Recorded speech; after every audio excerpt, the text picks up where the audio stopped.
SPG as in Super Pagganern Secret File ng ating kabisyo na si Alex. Si Alex na nakarinig ng couple na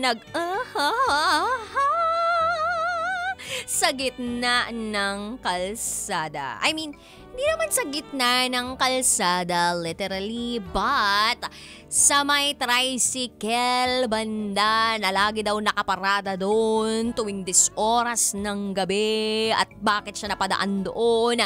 Dahil sa tatay niyang nagpabili sa kanya ng ng pineapple juice. Alam na this. Kailangan pa bang i-memorize yan? Basic. So ngayon po, pakinggan na natin ang mga kabisyo natin nag-share ng mga thoughts nila about our SPG Secret File. Ito ang sabi ni Igop Moto Vlog. Sabi, grabe, sobrang init. Pahinga muna sa ilalim ng puno. Grabe naman, kahit san-san na ang ganyang tsorbahan. Yan pala ang bagong Mot-L. Try si Motel. Shoutout mo ulit. Sa mga pet malong manggagapang sa kakalsadahan, The Boss, TNVS at Solid Independent Writers Group, Kapitolyo, Pasig. Always naka-tune in sa Love Radio. Uy, maraming salamat sa mga gumagapang sa kakalsadahan. You guys are my favorite kasi ang galing niyong gumapang. Charot, medarot. Natawa naman ako dun sa Try si Motel. Alam nyo ba na ang mga tao lang dito sa Pinas, yung nag-iisip na ang motel, pangganunan lang. I mean, pangtsorbahan. Pero kung tutuusin, pag sinabi mong motel sa ibang bansa, okay, walang kahit anong mali siya. Bakit? Ang motel naman kasi talaga, ginagawa siyang pahingahan ng mga motorista.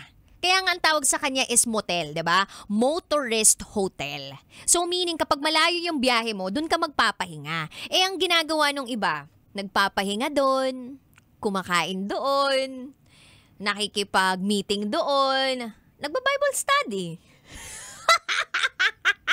Doon ginagawa yung closure. Nakapag-usap? Hindi. Nakipagtsorbahan? Oo. Kailangan pa bang i-memorize yan? Basic. Anyway, eto naman ang sabi ni Jomar Estocado Palulim. Kuya Sender, dapat sinigawan mo tapos dapat sinabi mo, hoy, wala bang mot-mot? Bakit dyan kayo? Sa bagay yung kasamahan ko, nakakita rin kagabi sa damuhan. Sabay takbo yung dalawa. Uy, grabe naman yung damuhan. Ibang klase yun, Napakalantaran naman kung ganun. Ibang klase. Bakit naman kasi? Bakit naman kasi sa lansangan pa?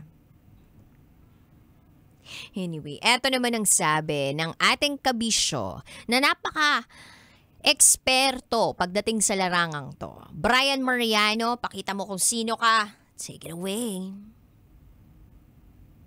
Good day sa'yo, DJ Rocky. Good day. Masasabi ko kay Alex, dapat in-enjoy mo na lang yung narinig mo. Sayang naman. Pero anyway, share ko lang sa akin. Marami na akong na-experience na nakakita at nakarinig na parang may third eye ako. Nakakita ako meron sa kotse, sa luneta, lalo na sa estudyante sa itaas ng Intermuros. Tapos, ini-enjoy ko lang sa pinapanood o pinapakinggan ko at pag-uwi ko sa bahay, nagsasarili sikap ako. Pero one time, meron sa mall, pag sarado na, may naririnig akong nag-a-AEOO. Minsan pag nahuli ako. Ang ginawa ko lang para hindi sila magsumbong, hindi nila ako magsumbong. Sumali na lang ako sa kanila na tatluhan para may enjoy ko yung ginagawa nila at makaranas din. Dapat balanse din ang pag-aaral at pagiging bogli para hindi masaya yung pag-aaral sa magulang mo. Yun lang, DJ Rocky. Salamat. Thank you so much, Brian Mariano. Ibang klase talaga mag-suggest si Brian Mariano. Parang feeling ko out of this world. Alam mo yon, actually ngayon pong oras na ito may pumasok dito sa loob ng booth namin na feeling ko mga mayayaman. Mukha pa lang mga mayayaman na. Diyos ko, napaka-expensive ng mga itsura. Ma'am, baka pwede naman. Donate. Charot! Uy, Darot. Ayun, mag-hi kayo po kasi sa camera namin. Live po tayo sa Love Radio app. Ayan. Ayan, of course, ang ating news director nandito po, diba? Attorney Hularbal of DZRH in the house, yo. O, diba? Attorney, paglaban mo nga ako. Charot. Anyway, thank you so much. Hello din kay Joan Ella Carlos. Pabati daw, Mabu Carlos recovering from spine operation. Naway makarecover po kayo agad-agad. Ayan. Hello din po kay Keisuke Arones Sato na nagsasabing yung gusto mo lang namang mabili yung pinapabili sa'yo ng papa mo. Tapos nainggit ka pa sa daan, sender. Charot. With harot. Siguro mga bata pa talaga yung mga yon kasi wala pang pang-chick-in. Kung ako kay sender, dapat pinalakpakan mo, sinabayan mo yung palakpak nila. Charot. With harot. Shoutout daw po kay Kirat na nakikinig sa inyo ngayon. Thank you so much kay Suke Sato. Actually, inisip ko din wala pang pang-chick-in. And hello kay Kirat. Eto naman sabi ni Bernard Laurejas, hindi na ako makadeliver. Manunood na lang ako. Baka sundot kulangot lang pala yung kinakain ng mga natagpuan ng ating SPG Secret File Sender. At mas maganda talagang makinig sa radyo. Ay, mas magandang makinig sa live. Nakikita at nakakatawa yung reaksyon ng mukha mo. Napasermon tuloy si sender. May talsik laway. Ikaw, DJ Rocky, watching from Olivas Resort and Villas, Mexico, Pampanga. Maraming salamat, DJ Rocky from Bernard Laurejas. Minsan itong si Bernard Laurejas, hindi ko maintindihan kung paano siya mag-type ng mensahe niya. Parang tuloy-tuloy siya sa thoughts niya, tapos hindi siya nagpiperiod. Yung ganun ba? Parang, isip ko, sabog ka ba? Anyway, hello din kay Neneng B na nagsasabi na, wala akong na-experience na ganyan, yung may narinig na nagbabasa ng alphabet sa Gedli. Pero may nakita ako sa kanto namin na magjowa, madalas ko silang makitang nag-aabang sa trike. Pero paglabas ko sa kanila, pagtalikad ko, nakita ko silang nag-LP-LP. Siguro ganun lang talaga sila mag-goodbye kiss. Nagkatuluyan sila pero naghiwalay rin. Walang forever sa kanto. Oo. Kasi sa kanto, ang nangyayari lang dyan ay kantuhan. Kwentuhan. Diba? Sa may kantuhan.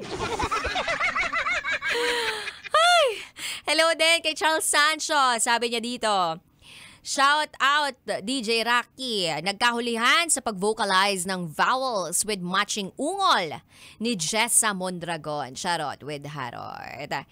Hay, sana na lang talaga ay naghanap sila ng pwedeng maging venue sa kanilang shukshakan. Hi din kay Skygo Ayungon. Shoutout sa mga taga Skygo, pati sa mga kanyang Gawix Gerald, Gawix Jean, Connie Angelou RB, Skygo Ayungon. Ayan, thank you.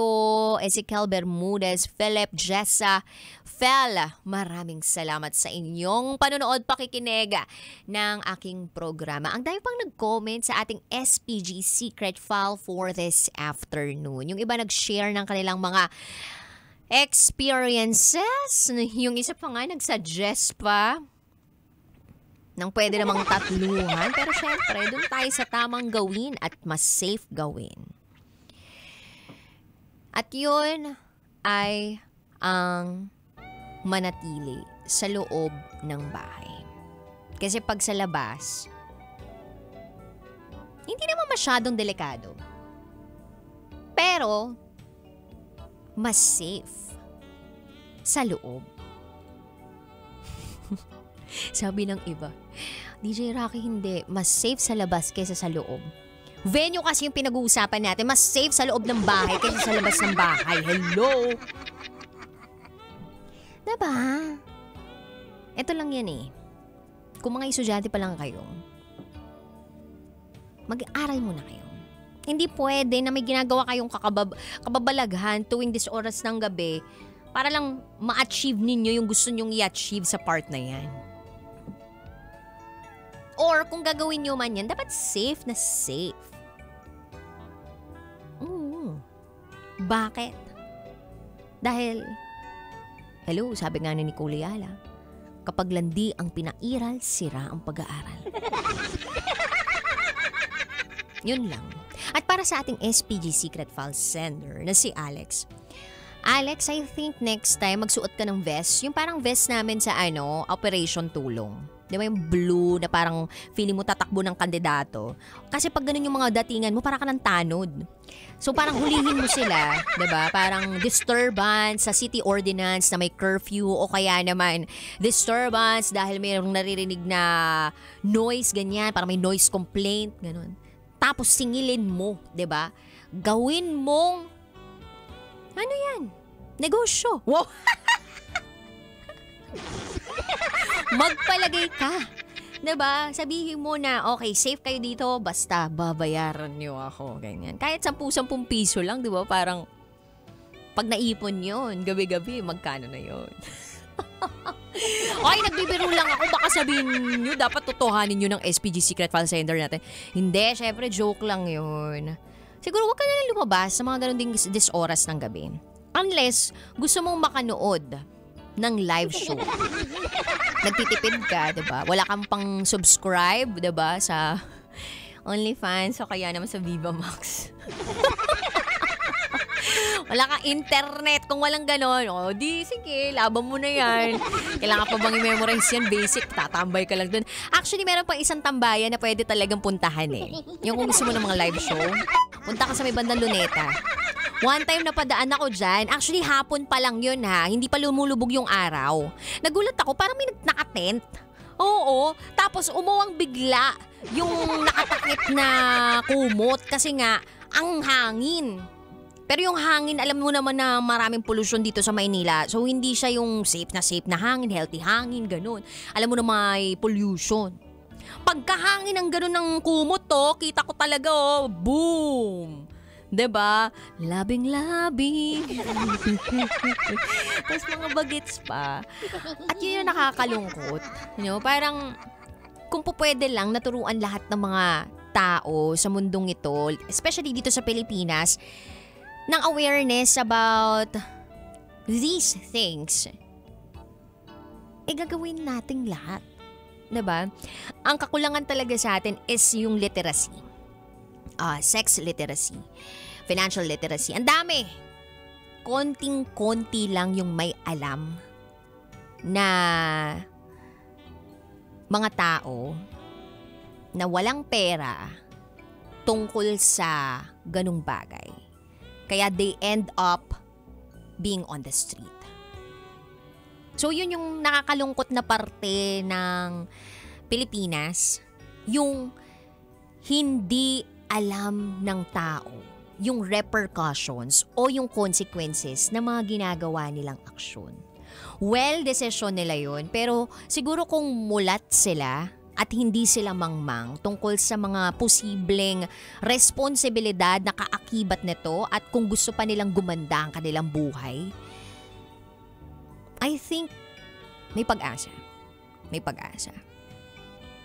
So, wala lang, nire-relate ko lang to sa social issue ng bansa natin na para makita nyo naman yung relevance nito. Wow, may oh, para sabihin nyo hindi nang bastos to.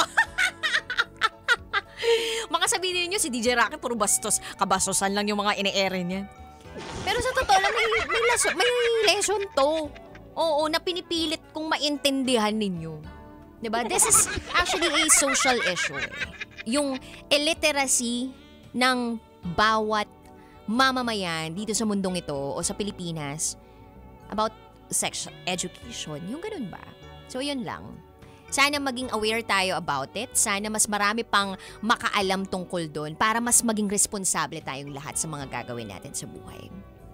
Anyway, sa mga kabisyo natin out there na gusto mag-share ng kanilang secrets, share it to me, raketera@gmail.com. I gotta say, BRB as in Bathroom Breaker, still with me, DJ Rocky. And you are listening here sa station number 180.7 Law Radio. Kailangan pa bang i-memorize yan? Basic. This is SPG as in Super Pack and Earn Secret File.